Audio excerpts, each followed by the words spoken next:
Сәлем достар, сіздермен бірге Феди ТВ. Көріп тұрғандарыңыздай, Disney компаниясының Мұзды өлке 2 фильмі туралы видео болмақ. Көріп тұрғандарыңыздай, ақ ұлпа қармен басталған бұл мультфильмде Эльза мен Анна екеуі үйдің ішінде ақ ұлпа қармен ойнап отырады. Анна кішкентай мүсіндер жасап, ойнап отырған кезде олардың ата-анасы бөлмеге кіріп, не ойнап отырсыңдар деп сұрайды. Сол кезде Анна, біз сиқырлы орман туралы ойын ойнап жатырмыз дейді.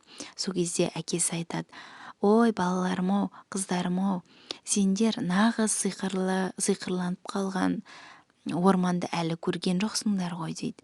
Сол кезде қыздары қызығып, ол не, ол қандай деп сұрайды. Сол кезде әкесі сиқырланған орман туралы әңгімені айтып береді. Эльзаның әкесі кішкентай күнінде ерекше бір орманды көреді. Ол орманның ішінде өте сиқырлы нәрселер көп. Ол ормандағы халық Нортулдра деген тайпа ерекше күшке ие болған. Олар 4 түрлі сиқырды пайдалана алады екен.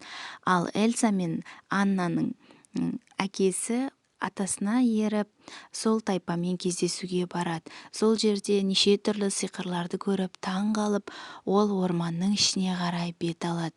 Ол тайпа судың, оттың, ауаның, жердің сиқырлы күштерін пайдалана алады екен.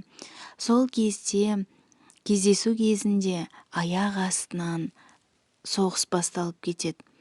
Яғни Нортулдра тайпасы мен Эльза мен Аннаның әкесі атасының әскерлері соғысып, тылсым күштердің қарғысына қалады.